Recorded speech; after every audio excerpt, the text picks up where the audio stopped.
Okay, so in this video, I want to say something about the relationship between anti-Semitism, Semitism, and anti-Zionism.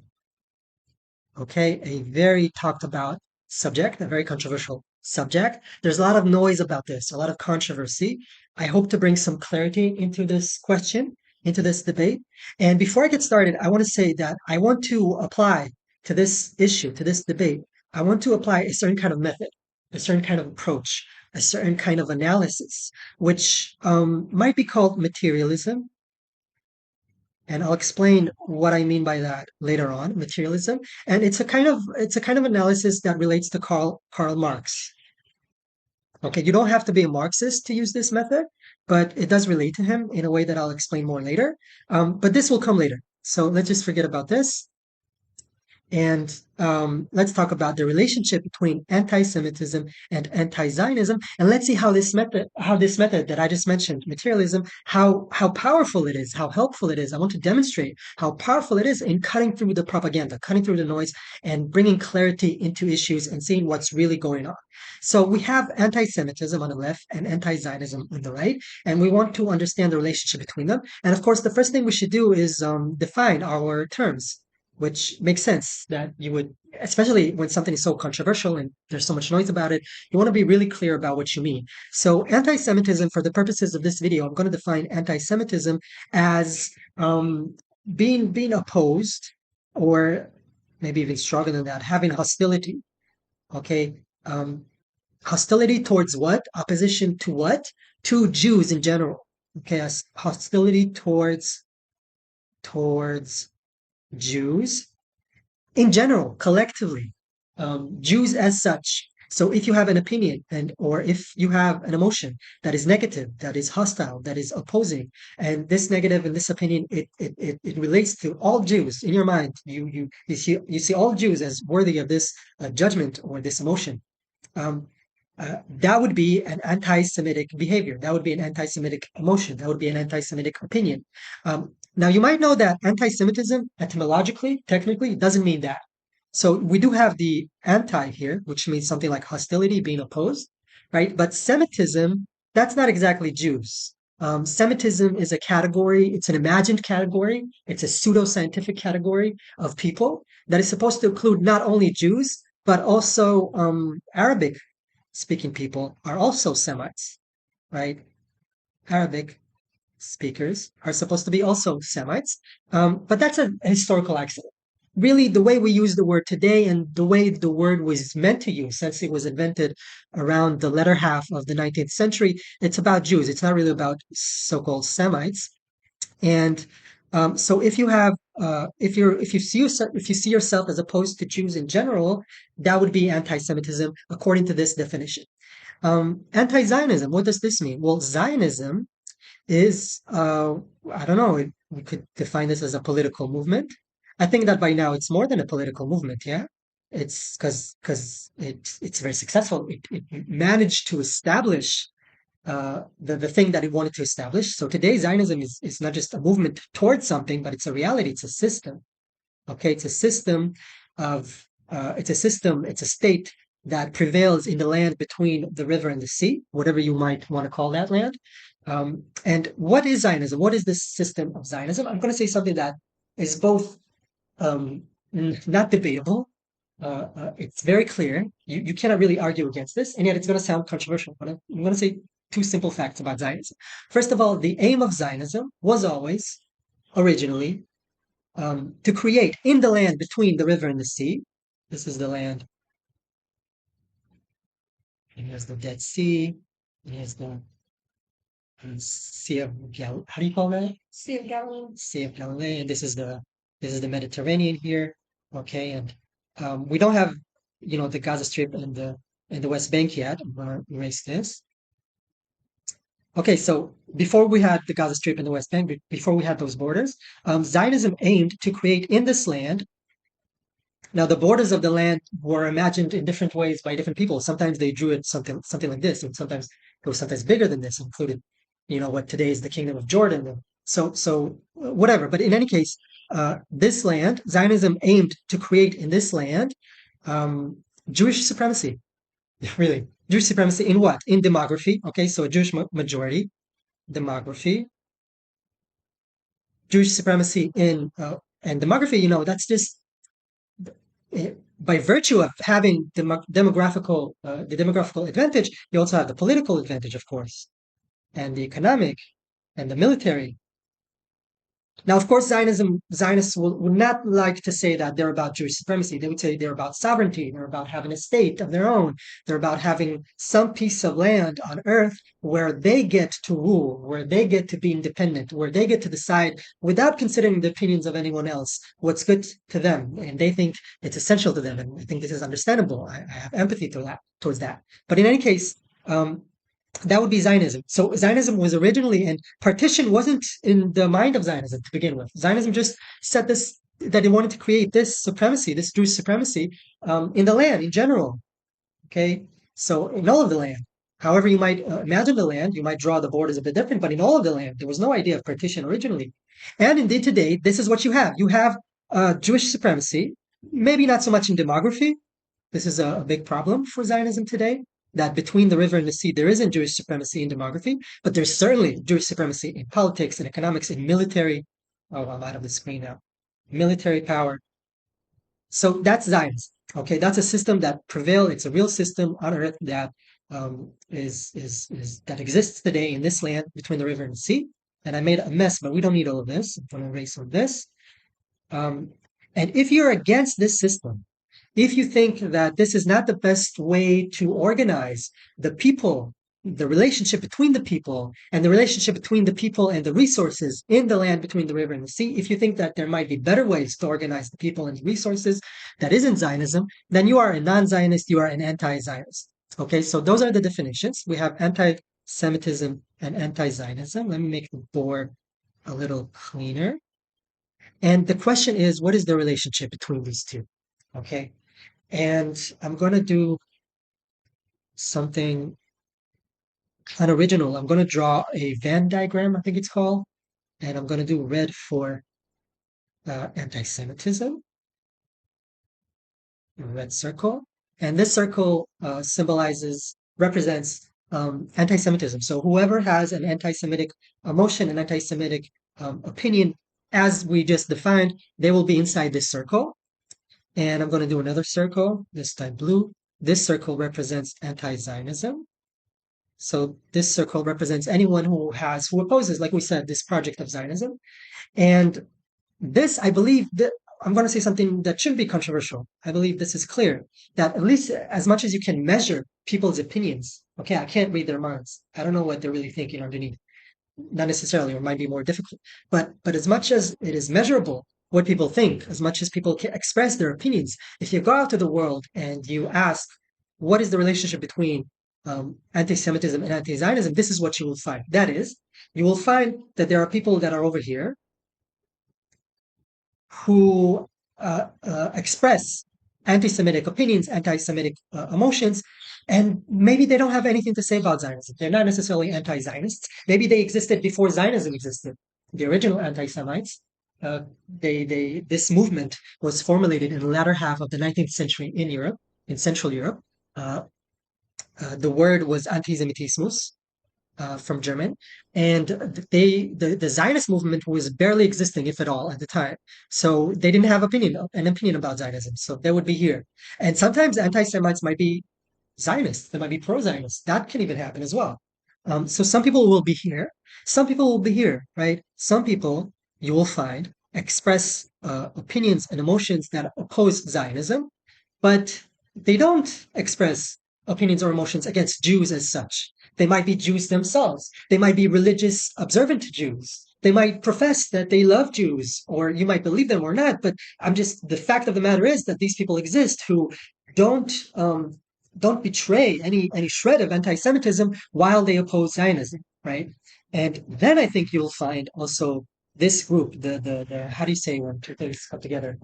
Overlap. Yeah, this overlap between anti-Zionism and anti-Semitism. So you will find that there's a group of people who express both dispositions. They express an opposition to Zionism and an opposition to Semitism as well. And Now, this is just a fact. This is what you will find. Now, Zionists, a lot of the time, and certainly Zionist propaganda, they will tell you that in reality, even though this is what you might find, in reality, the relationship between anti-Zionism and anti-Semitism is a lot more intimate. It's a lot more. So they will say that the overlap isn't just here.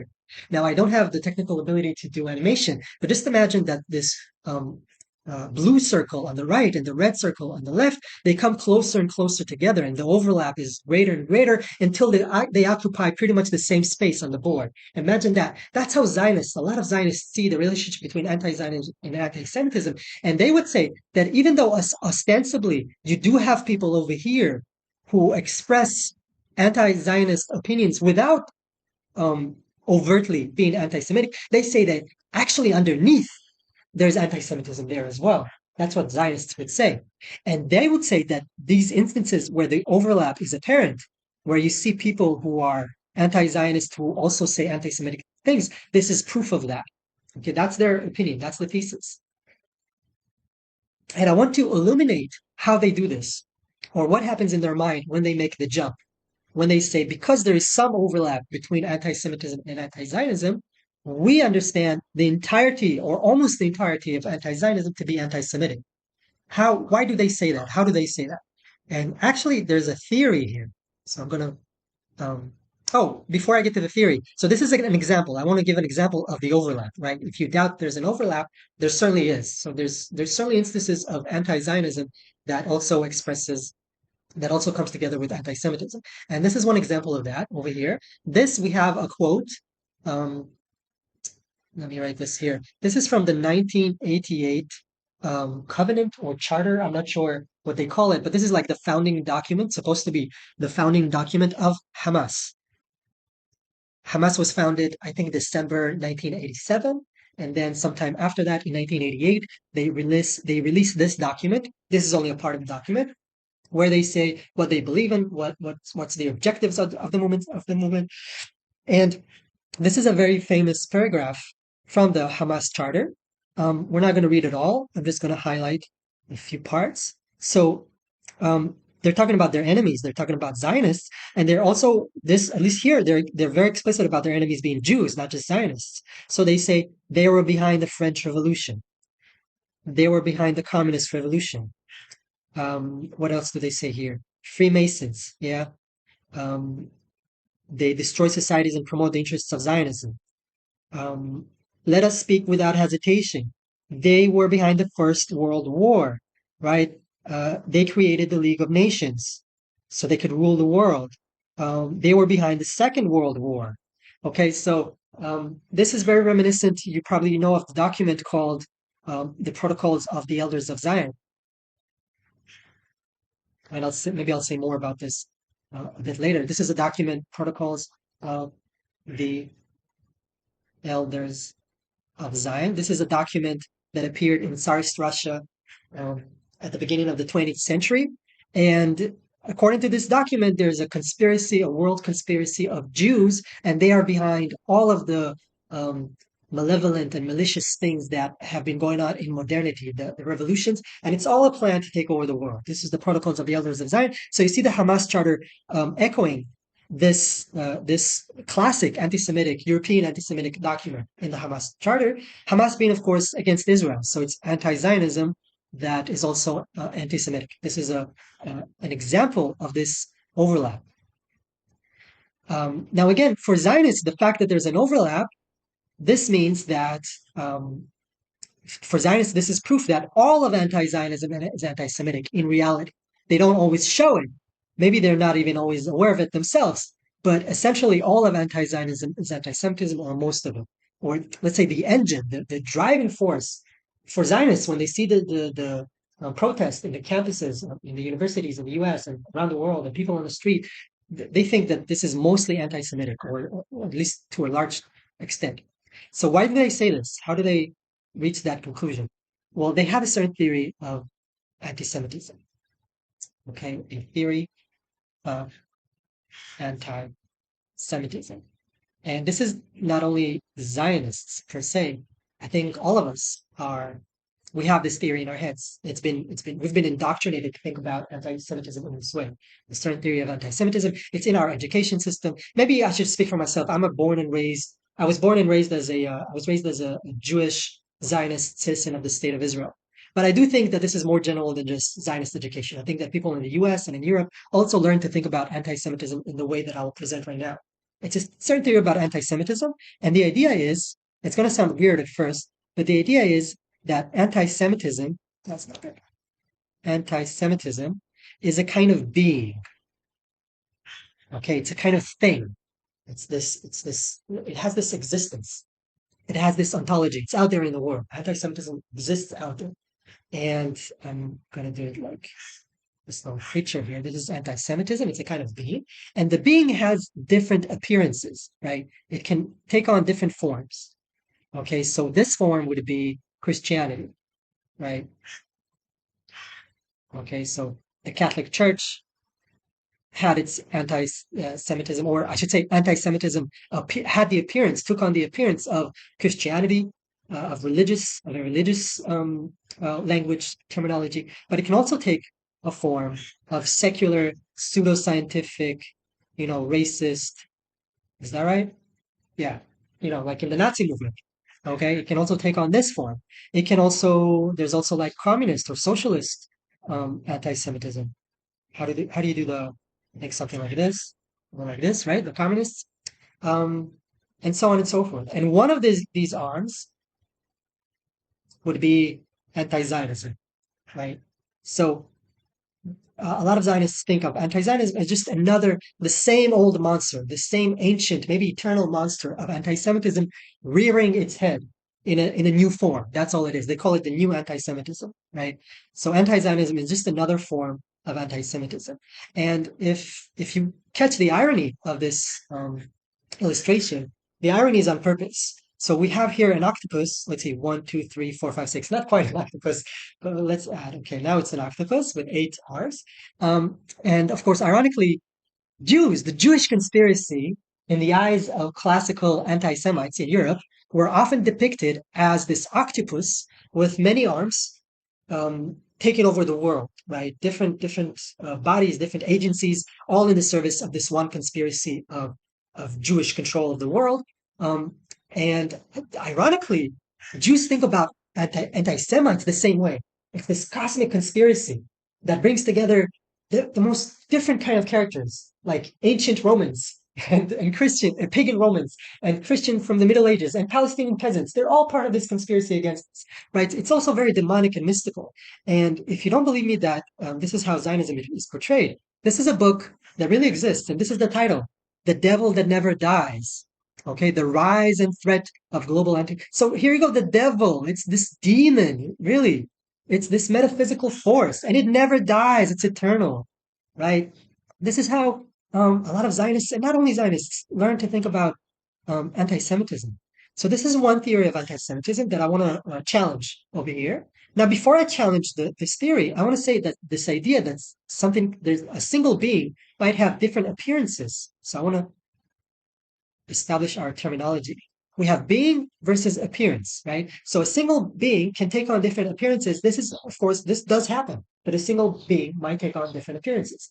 And it is important sometimes to recognize this and bring our attention to the fact that we are dealing with a single being, even though it may look like two different things. So we know this from here, for example, from nature. What we have here is a single being, a single kind of thing, which is the butterfly, right? An organism, an insect that we call a butterfly, and we know that it can take on it does take on different appearances. It takes on different appearances during its life cycle. So this would be the larva. I don't know how to spell. I think like this, the larva, and this would be the grown butterfly. And they look very different, right? If you might even think that these are two different organisms, these two. Okay, what's the relationship between two? You might say, well, these are two different organisms. I don't recognize them as the same organism. And you would have to observe them very carefully and over time to realize that this is actually the same organism, just in different stages of its life. So this is an example from nature how a single being can take on different appearances. So we have a single being, and we have appearance one and appearance two. Okay. However, we also have the opposite phenomenon. We can have um, two different beings taking on one similar appearance. Let's look at that. Okay, so here we see two different beings. Okay, we have being one, which is a dolphin, and then we have being two, which is a shark. And they take on, these are different beings, but they take on kind of similar appearances. I'm not saying that they look exactly the same, especially for our eyes. We tend to think of this as very friendly and this is very alien and threatening. But notice how similar they are. And indeed, you may have noticed that with children, it takes them a while to understand that dolphins are not fish. It's difficult for them to understand this concept because they look like fish. They have the fins, they're the shape of their body, they swim, they live in the ocean. It takes them a while for children to understand that this is actually a different kind of being. This is a fish. Okay, it lays eggs. It has a relatively small brain. This is a mammal. This is actually a mammal. It breathes air. Okay, it has to come to the surface to breathe air, and it doesn't lay eggs. It's a mammal. It has a relatively big brain, a very intelligent animal, um, and this is actually a mammal. Probably the ancestors of the dolphin and all sea mammals are land mammals who returned to the sea, returned to the ocean. I say return because all of life, probably all vertebrates, at least for sure, came out of the ocean. And then some mammals returned to the sea. And the reason that a dolphin may look like a fish, may look like a shark superficially, is not because they are related. I mean, they are related in the sense that all living creatures on Earth are related, but they're not very related. Yeah, one is a mammal and the other is a fish. The reason they appear the same is simply because they live in the same environment in the ocean, and it makes sense to take on this form in the ocean. Okay, so they both through natural selection, through evolution, they took on the same appearance because this has a function. This appearance has a certain function that serves them both. So they independently invented the same design, if you will, but independently, they're not related. They just happen to take on the same form. And why am I telling you all of this? Because I want to suggest a different theory of anti-Semitism. Okay, I want to say that anti-Semitism, maybe it's better if we don't think about anti-Semitism, if we don't think about this as a being, right? It's not a being, it's not a thing, it's not a demon out there in the world. It doesn't have independent existence. It doesn't exist independently of real human being on the ground. Okay? It's just a form. Anti-Semitism is a form. Okay? It's a kind of behavior.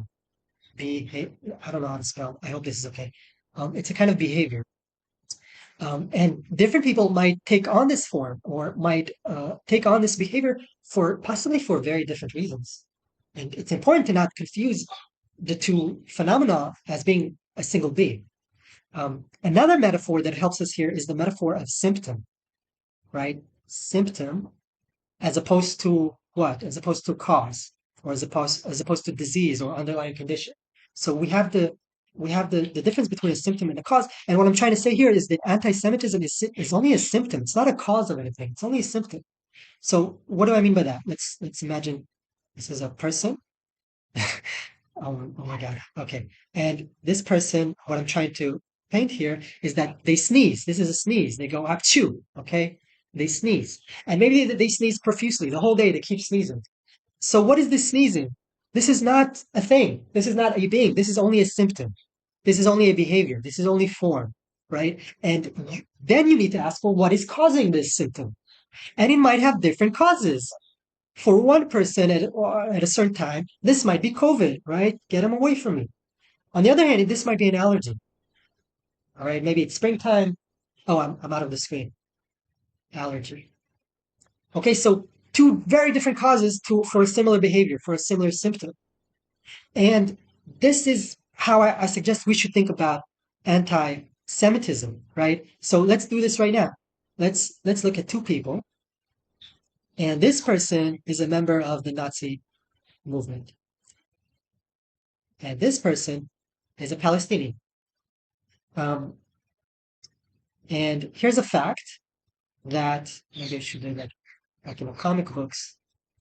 You know, this is he's thinking, and he's thinking something very similar, at least some of the time. And what this is anti-Semitism, or let's just say the protocols. They both of these people, a member of the Nazi movement and a Palestinian, they find the protocols of the elders of Zion. They both came across this document and they both find it convincing, which would make them, this would be an anti-Semitic behavior according to our own definition, as we defined in the beginning of all of this. So we have here a member of the Nazi movement and a Palestinian. They're thinking the same thing, at least some of the time. Um, maybe what we have here is Alfred Rosenberg.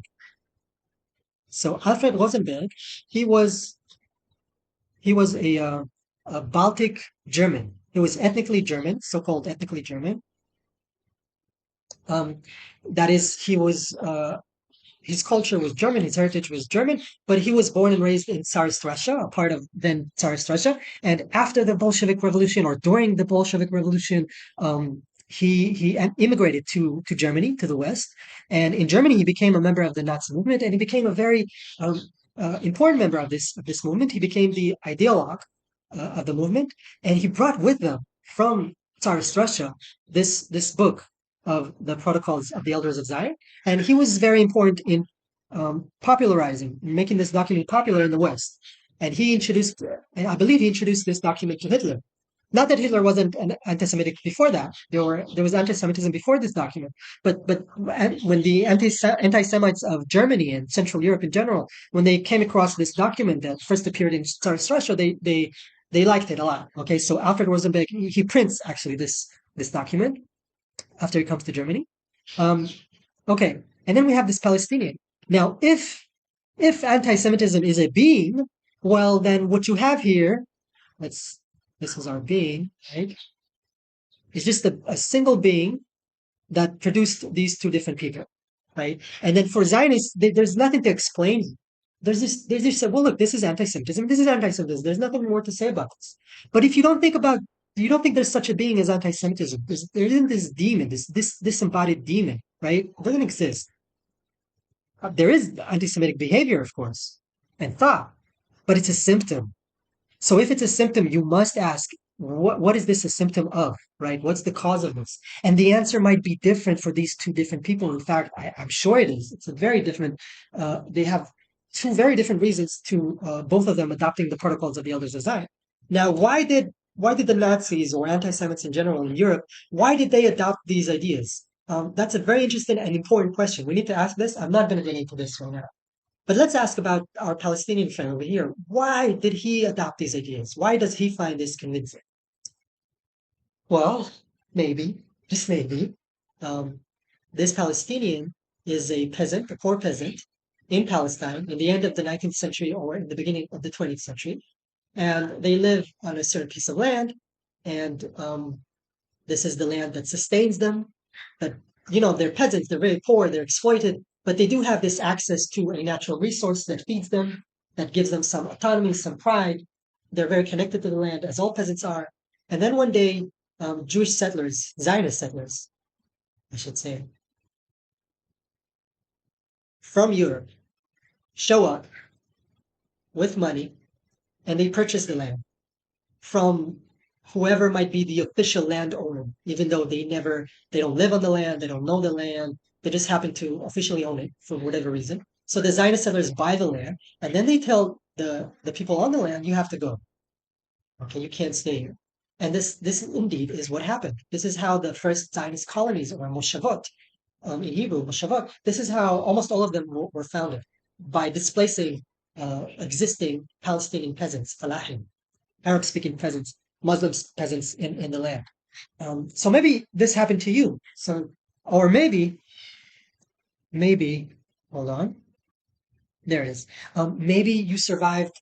Maybe you're a child. You're a Palestinian child. You were born in a village, and one day, not out of the blue, there's a context to all of this. I'm not trying to oversimplify it, but for you as a child, this is your experience. One day, Jewish militias, with these kind of symbols on their arms, came into your village and displaced you, told everyone to go, and maybe you even survived a massacre, or maybe you even survived rape, because these things happened in 1948. So maybe this happened to you, or maybe um, you were just born into abject poverty. And the reason that you're so poor, you're so lacking in resources, is because the land of your parents or your grandparents was taken by Zionists. And you can actually see across the border, you can actually see the Zionist settlements flourishing on lands that used to belong to your family. Maybe this happened, right? Or maybe you were born into a brutal, dystopian, high-tech military totalitarian dictatorship,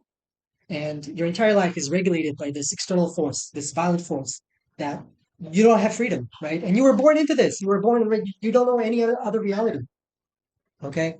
And maybe you're terrorized by Jewish settlers who terrorize you and your family in order to make you leave because they want your land.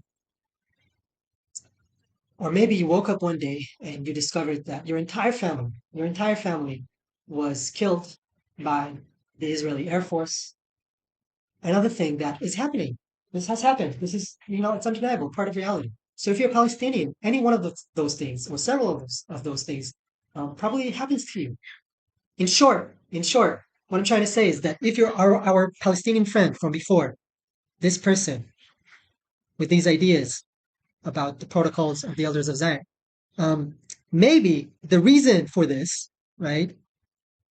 The reason for this anti-Semitic behavior or symptom is that, first of all, this person was victimized by Zionism, number one. And number two, this person finds it difficult to differentiate between Zionism and Jews, right? They seem like the same thing to this person. Now, why would that be the case? Why would this person find it difficult to differentiate between Zionism and Jews? Maybe it's because Zionism does everything it can to portray itself as the natural and only possible manifestation and culmination of Jewish history. That is, Zionism does its best to present itself. I mean, when the Zionist soldier came and victimized this Palestinian, right? They did so. They presented themselves as acting on behalf of Jews and as acting as a Jew, and they did this with Jewish symbols, right? Maybe they went to our friend's home and they you know thrashed the whole home, and then they left graffitis of the Star of David on the wall, something that Israeli soldiers do. So for this person, of course, it's going to be difficult for them to differentiate between Zionism and Jews in general, especially if this is not a privileged person, especially if this is someone who grew up in a refugee camp, especially if this is someone who grew up in Israeli incarceration, in the Israeli prison system. It's this monstrous system of mass incarceration, especially if this person uh, never had the privilege of having a higher education, university education. They might find it difficult to differentiate between Zionism and Jews. And then if this person comes across the protocols where it says that there's this Jewish conspiracy to do this and that, they might say, this sounds familiar. This fits my experience, right? So maybe this is the cause of why he happened to take on anti-Semitic opinions. Okay, not because a demon, not because he's just a tool, not because the underlying nature of this phenomenon is this demon of anti-Semitism, right? No, it's because there's a real experience, there's a real victimization that then caused this Palestinian to exemplify the anti-Semitic symptom. It's just the symptom, anti-Semitism. Yes, this is what I'm trying to say. This is the theory that I want to put on the table as against how Zionists tend to see it. And now, and by the way, when you see, so I mentioned the Hamas charter and how in the original charter of 1988, you did find these references to classical European anti-Semitic ideas, to the protocols of the elders of Zion. Now, this was 1988, and already in 1990, at least by 1990, the leadership of Hamas does its best to distance itself from the original charter. they feel embarrassed by this. They feel this was naive and not sophisticated, and they don't feel like this represents them. And they do their best to distance themselves from the charter. And in fact, since then, they've released all kinds of documents, other documents, without necessarily canceling the original charter. They released other documents that they believe portray their movement better, more accurately. And then in, I think, 2017, maybe I'm wrong about the year, but sometime recently, they actually did a new charter. So they canceled the other one and they did a new charter where they explicitly say that their struggle is not against Jews as such, but only against Israeli occupation and Zionism, perhaps Zionism in general. But they were doing this already by 1990, right? And in fact, a scholar, someone who studied Hamas, he talked to a Hamas leader and he writes that a Hamas leader told him the following, that look at this. What is relevant for me, I'm reading from here. What is relevant for me is the notion of occupation and aggression. Okay. This is what I'm against, occupation and aggression, not Jews. And then he says the following. This is a Hamas leader talking. Even if this occupation was imposed by an Arab or Islamic state and the soldiers were Arabs or Muslims, I would resist and fight back. So if Arabs or Muslims came to Palestine and if they treated the Palestinians like Israelis do, like Zionists do, this Hamas leader says, I would oppose them just the same way, just as much. It has nothing to do with the fact that they're Jews. This is accidental. It's about how they treat us. It's about the relationship between us and not Jews in general. It's about Zionism, right? It's about the system of power. This is what I'm against. This is what I want to see either wither away or replaced by something else, or at least limited. Now, having said all of that, I want to kind of stop and take a step back and look at the method that we just employed. Okay, look at the kind of analysis that we just did. So whether you realize it or not, we just used a kind of analysis called materialism, kind of approach that you might call materialism. And materialism wasn't necessarily invented by these two gentlemen, but they did a lot to formulate it. And what we have here Karl Marx on the right, this is Marx, and we have here Friedrich Engels on the left. They were friends, they worked together, they thought together, and they wrote together, and they lived in the 19th century, and they said a lot of things, and they did a lot of things. And one of the things, uh, one of the one of their heritage is materialism, is this approach. You don't have to be a Marxist in order to employ this method, but you do owe Marx and Engels a lot because they did a lot to promote this kind of thinking. So what is materialism?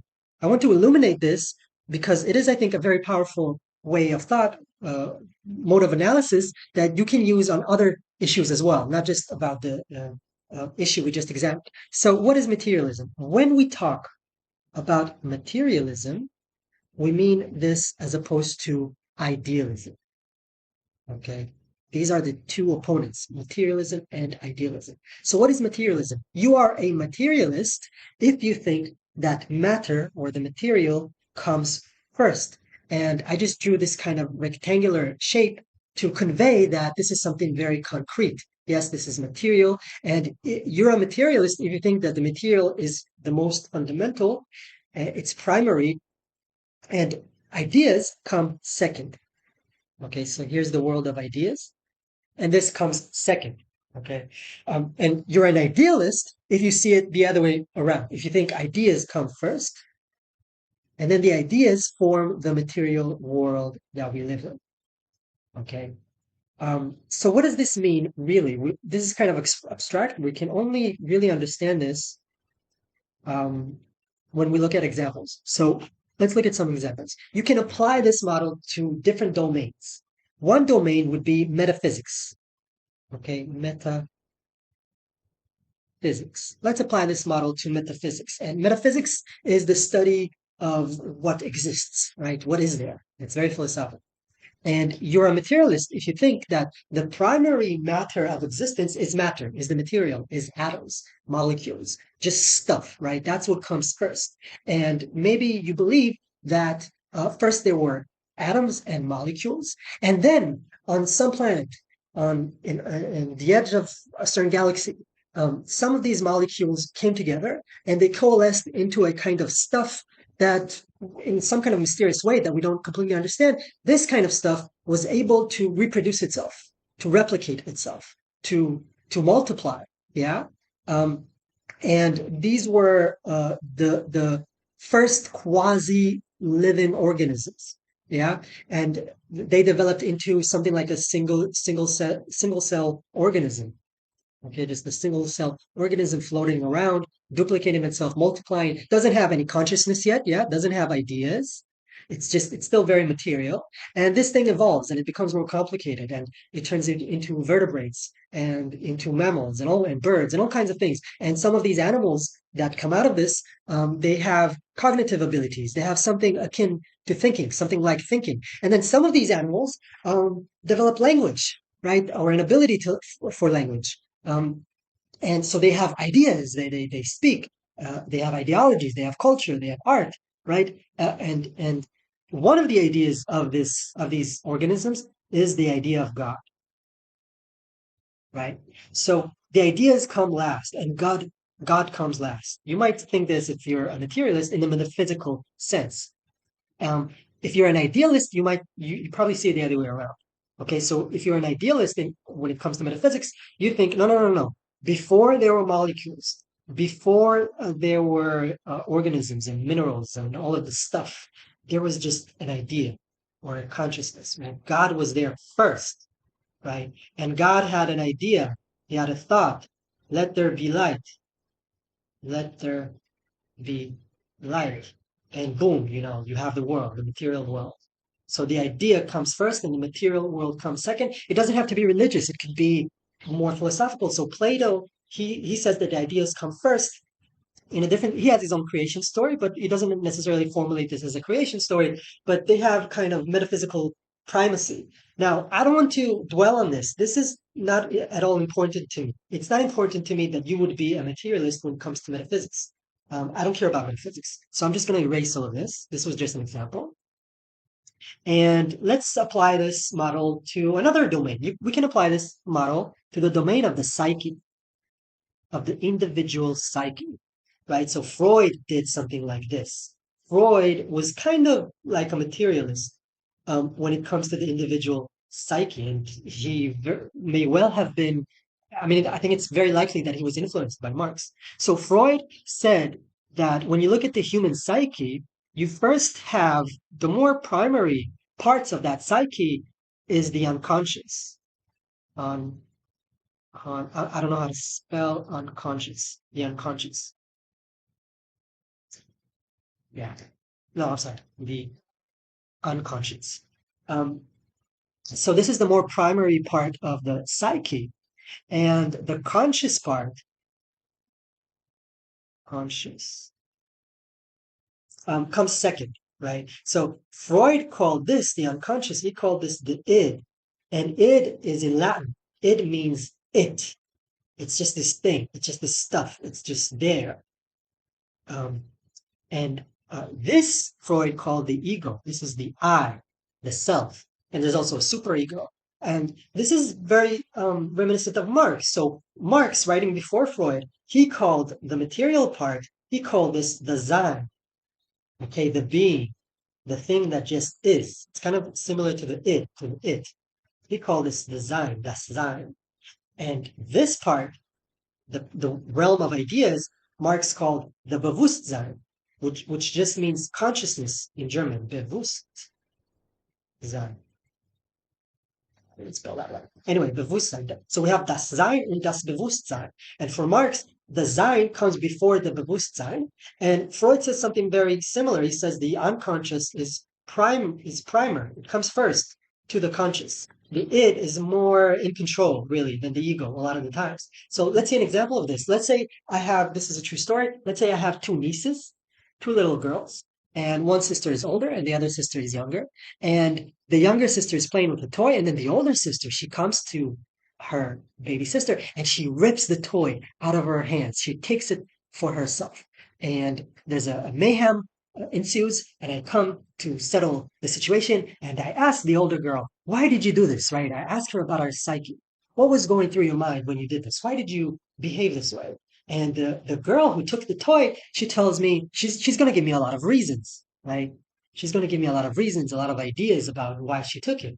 And the idea is when if you asked Freud, he would say it's very unlikely, or let's say like this, it's very likely that the reasons given by the girl are not the real reason. It's not the real reason that she behaved the way she behaved, right?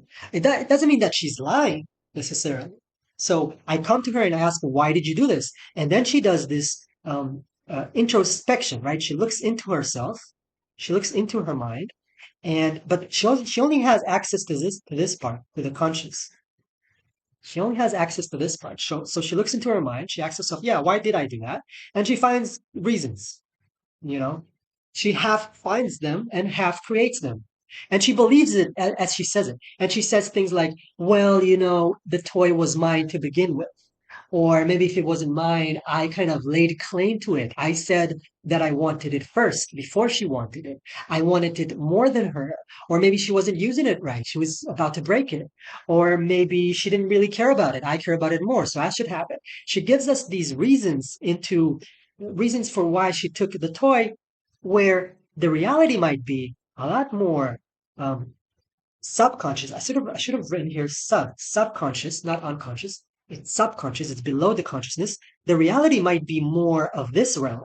It could be that she just had this kind of primal feeling, this kind of primal instinct where she saw something shiny, she saw something beautiful. Maybe she just saw something that her sister enjoys, and she thought, well, I need to have I want it. And because I'm bigger and because I'm stronger, I'm going to take it. Now, when I come and I ask her, why did you do this? She doesn't say, because I'm just bigger and stronger, so I took it. She doesn't talk this way. She gives me reasons because, like all human beings, I believe, she wants to believe that she behaved justly, right? So she gives me reasons to think why this was reasonable, why this was just.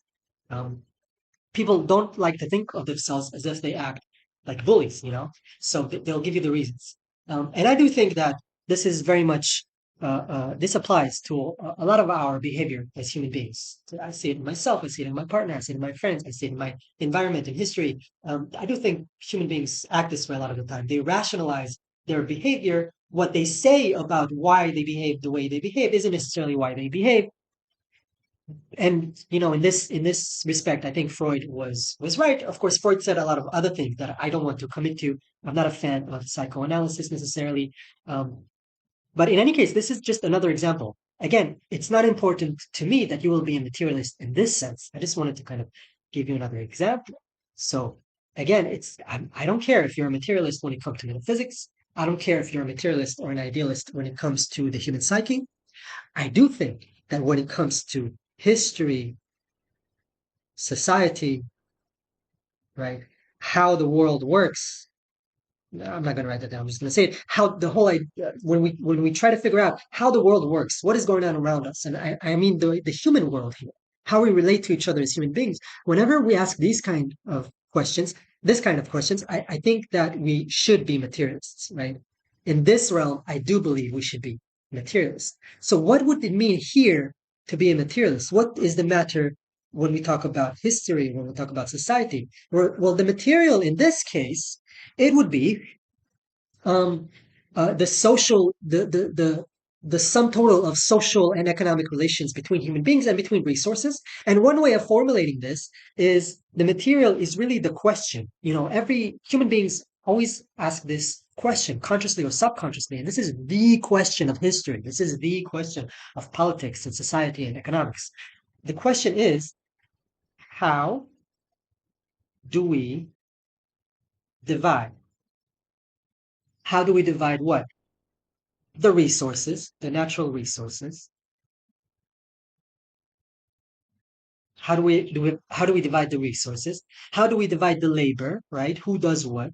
Who should do what in this economy, in this society? Who gets to do what? And how do we divide the fruits of the labor, which let's call this wealth? How do we divide these things between us?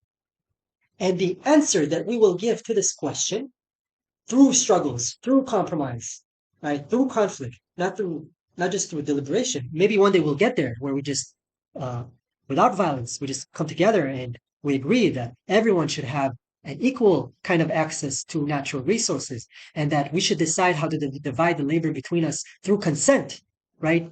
And we should decide how to divide the fruits of the labor between us also through consent. Wouldn't that be wonderful to live in a society like that? We don't live in a society like that, unfortunately. But the answer that we give to this question and the way we arrive at the answer, this is the material aspect of our society. This is the material aspect of our collective existence as human beings. And the world of ideas over here, this would be the world of philosophy, um, philosophy, ideology, um, moral, um, like ethics, formal ethics that we formulate.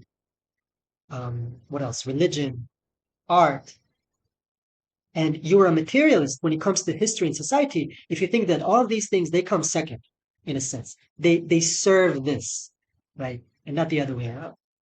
And the idealists, they say, no, no, no. First, there's ideas. First comes this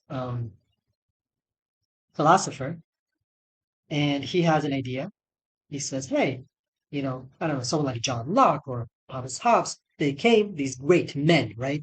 It's always great men. And they come and they have ideas. They're very smart people. And then we look at their ideas and we're like, wow, these are good ideas. And then we build the society. Then we, then we create, according to those ideas, the material situation between us. That's how idealists think. And notice that the kind of Zionist propaganda that we just analyzed was of this kind. It utilized a kind of idealistic method or a pattern of idealism. Maybe you should call it a pattern. Why? Because when Zionists come and they ask, how do you explain Hamas? Ask a Zionist, how do you explain Hamas? And a lot of the times they will start with an idea. They will say, well, there's a certain kind of ideology. This ideology is called anti-Semitism and also radical Islam. It's a kind of ideology. It's a kind of idea, right? This idea exists. And this is what produced a political movement called Hamas. And this is what produces the material reality of there being a conflict between Israel and Hamas, right? This is what they would say. And this is a true story. I have a professor in my university. This is if you ask him, well, how do we understand the 7th of October, right? The 7th of October, when Hamas attacked Israel. How do you explain this? What would be the proper context for understanding this properly? So this professor, he would say, well, you need to look at the ideology of Hamas. You need to go to here. You need to look at their ideas. You need to look at their 1988 charter and or covenant, their fundamental founding document, the founding document of the Hamas. And there you would find these ideas of radical Islam and anti-Semitism. You would find actually this demon, right? And then you would have this demon, this eternal demon of anti-Semitism. And you would understand that Hamas is just another appearance of this being, right? Just like the Nazi movement was one appearance of it, and Catholic anti-Semitism was another appearance of it. Hamas is yet another. It's the return of this monster, right? And that's why you have that's why you have the material condition of there being a conflict between Hamas and Israel, and Israel has to attack the Gaza Strip and to subjugate the inhabitants to all the things that it does. This material reality all started from an idea. And if Hamas or if Palestinians or if Palestinians didn't have these ideas, then we wouldn't have all of this, right? That's how Zionists would prefer to explain the whole thing. Now, if we are materialists, we would say bullshit. That's not what happened. We would say first there was a kind of material reality, and that material reality is called Zionism. It's a real thing that exists. It's a system of power in place which victimizes the Palestinians. And because of this real thing, it's a struggle for resources. Yeah, it's not just an ideology. Of course, there is also something. There also exists Zionist ideology, but Zionism is primarily a system of power and a struggle of resources with very real consequences. It's not just imaginary. It's not just about how we think about things. Palestinians might have these or that or the other ideas, but the reality, it forces itself upon them. Yeah, they can't just imagine this away. Zionism really exists, and it really affects their lives materially, their sustenance, their freedom, their lives even. So this thing exists, and that's why you have various political movements of resistance which take on different ideologies. Sometimes it's Marxism. There was a time when Israel, the great enemy of Israel, was the PFLP, the popular. Let me write that PFLP, which would be the Popular Front for the Liberation of Palestine, and this was a Marxist organization. This was the great, boogeyman for Israel. Secular Marxist, nothing anti-Semitic, nothing radically Islamic about it. So sometimes it takes on the ideology of Marxism. Sometimes it takes the ideology of just right-wing nationalism, and sometimes it takes the form of Islam, and sometimes it takes the form of it borrows from anti-Semitic. That also happens. Beside with the 1988 covenant of Hamas, it might also take anti-Semitic rhetoric, but this is secondary. This is not the essence of the phenomenon, right? This is not. This is just the symptom. The essence, the explanation, is a real situation on the ground, and that's what explains the 7th of October attack. If you're a materialist, right? And notice that this is something more general. It's not just about Hamas. This is something this is about how do we explain the conflict in general between Palestinians and Zionists. So Zionists, their approach would be completely idealistic. Zionists would say the following. Zionists would say that in the end of the 19th century, in the beginning of the 20th century, Zionist settlers came to the land between the river and the sea. And yes, they did seek to purchase land.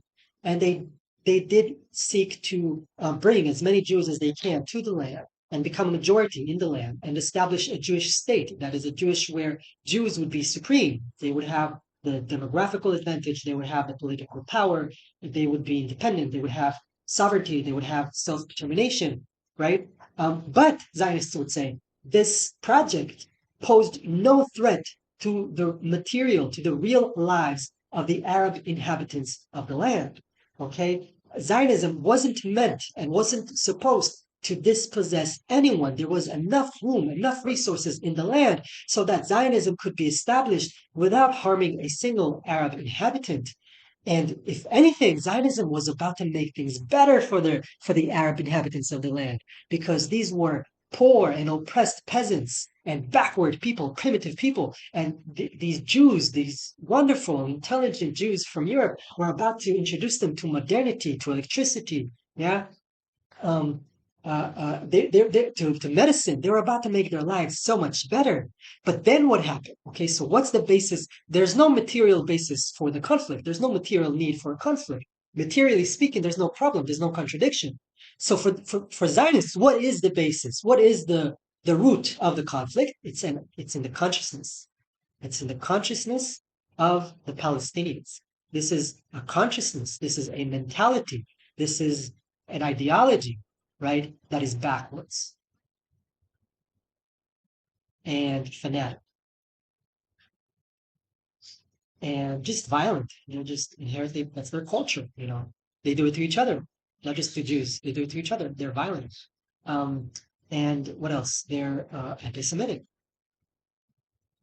Okay, this is their consciousness.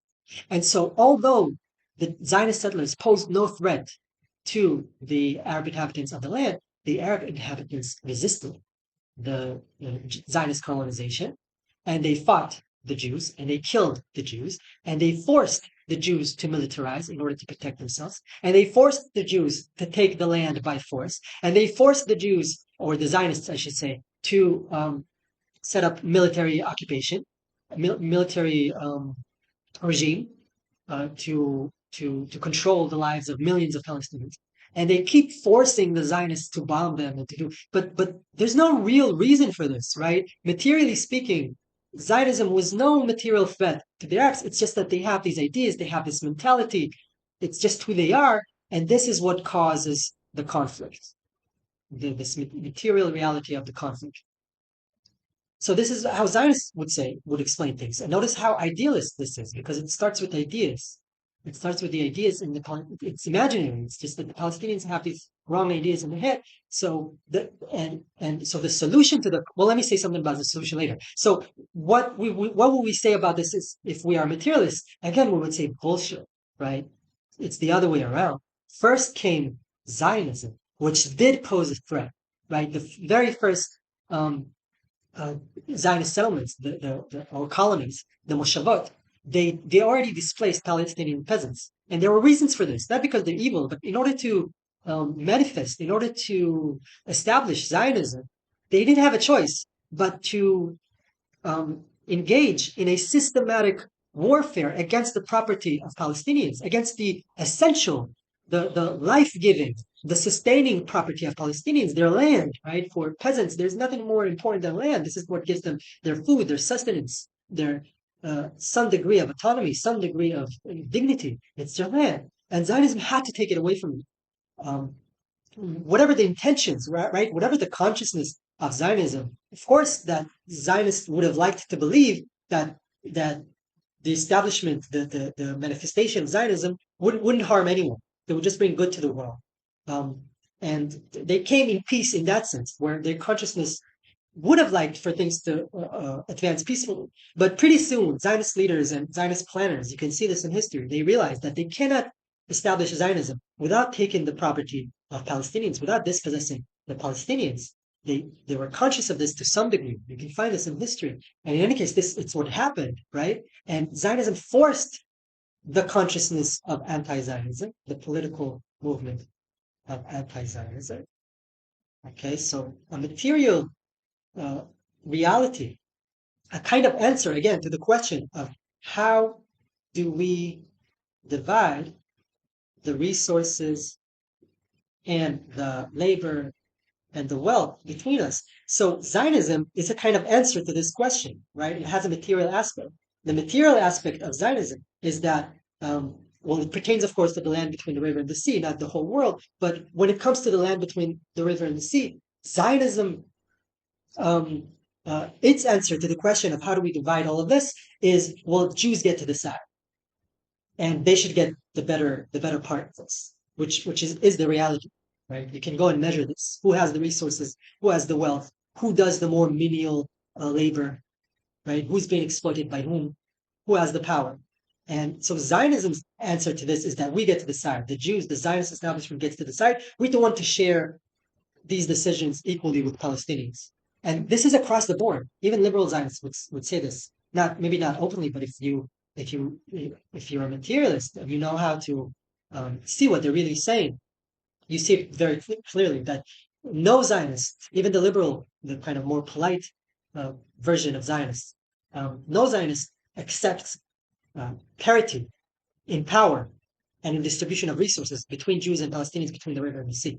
And they'll give you reasons for this. They'll say, well, if we share the power equally with them, they will use that power to destroy us. We must have all the power. We must have the military. They must not have a military, right? Even if we give them a state, it's not really a state. They're not going to have their own military because we can't trust them. So you see, we get to decide. We get to have all the powers. We are the sovereign, and they are the at most, the junior part at most. And more reasonably or more realistically, Palestinians are the I don't know how to call it. Yeah, they just have to they just have to be tolerated by Zionists. That's their job, to just be tolerated by Zionism, the best. So this is how materialism can help us penetrate through the propaganda and see the true nature of the conflict between Zionists and Palestinians. And um, uh, I just want to give you one last example that doesn't have anything to do with Zionism, just so you see again how powerful uh, this approach is. So here's another issue. Let's look at poverty in general, right? And what I want to convey to you is that surprisingly, it might not seem that way, but idealism is really the philosopher of the powerful. So sorry, it's the philosophy of the powerful. It's the philosophy of power systems. It's their means of disguising their own power, right? It's their means of putting a screen in front of our eyes so that we don't see what's really going on. because they don't want us to really understand. They don't want us to be distracted by ideas. They want us to think that, well, this is all about democracy or about freedom or about this and that. They don't want us to see what's really going on the ground because that would threaten their hegemony. So let me show you an example with the question of poverty. So we have poverty and we ask, what is poverty? What is the cause of poverty? So again, the power structure would utilize idealism, and it would start with a consciousness. It would say, well, poor people are people with a certain kind of mentality, with a certain kind of consciousness. They are lazy. They are rude. They are unpleasant. They are violent, right? Um, they are uneducated, and so on. And this produces their condition, okay, of poverty, this material condition. And yeah, so if we want to solve this, well, then we need to look at this. We need to look at consciousness. First of all, we might not want to solve this because if they are lazy and if they are rude and if they are violent and if they made bad choices or maybe even bad moral choices, well, then they should be poor, right? And the more industrious and more virtuous people should rise to the top. That's how systems of power, the capitalist system would sometimes want to portray things. But even when the liberal kind of capitalists will say, no, we do want to better the situation of the poor, but they would say, well, let's do education, right? Something like that. Let's change our perception. Let's do consciousness work. Whereas a materialist will say, no, no, no, poverty. It's the other way around. First you have poverty.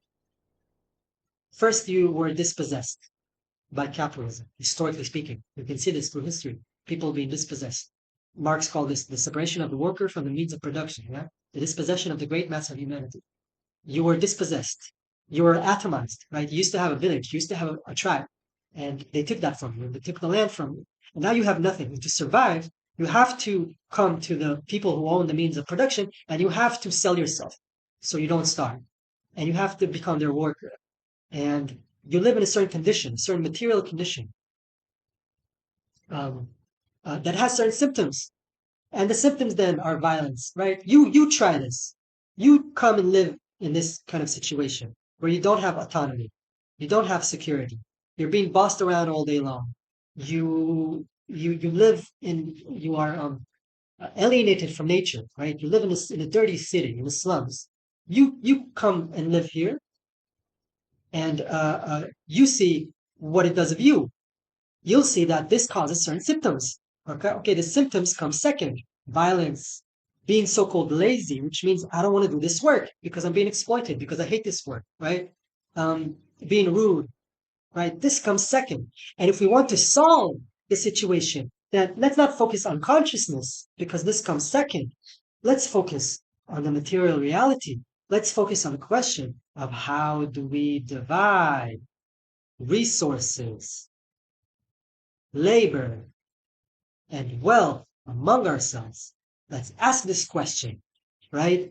They don't want us to ask this question. They don't want us to look at the material aspect of our existence. They want us to be blinded by ideas. That's why power structures very often utilize this philosophy of idealism, and us as radicals, as materialists, we utilize this philosophy. Why did I just say radical? So radical it comes from the word radix, radix. And radix means root in Latin. Okay? Radix means root. That's where you get the word radical from. Radical, it means pertaining to the root. So you are radical if you look at the root. If you do this kind of analysis, let me make this not so messy. So you do this kind of analysis and you go to the root of things, to the material basic things. You're not distracted by what's going on up here. You go right to the root. And also in terms of how you want to change things and make the world better, you look at the root. You don't say, oh, for example, in the United States, black people should have more representation in the media. That's consciousness work, right? No, you say reparations, right? You say, let's look at the resources, the division of resources among us. That's how we fix the world, right? And they don't want you to do that. They don't want you to look at their bank accounts. So they use idealism to distract us. Yeah, so that's it. I think I said everything I wanted to say. And I just uh, wanted to show how this way of thought, this mode of thought, materialism, how powerful it is. And yeah, that would be all. And I would really love to have your comments about this video, because this is very experimental. It's this new kind of thing that I'm trying out. I would love to hear if this was clear, if you liked it, or whatever kind of feedback you have. Please, I would love to hear that. And yeah, let me just kind of um, say thank you. And yeah, be good and take care. Bye bye.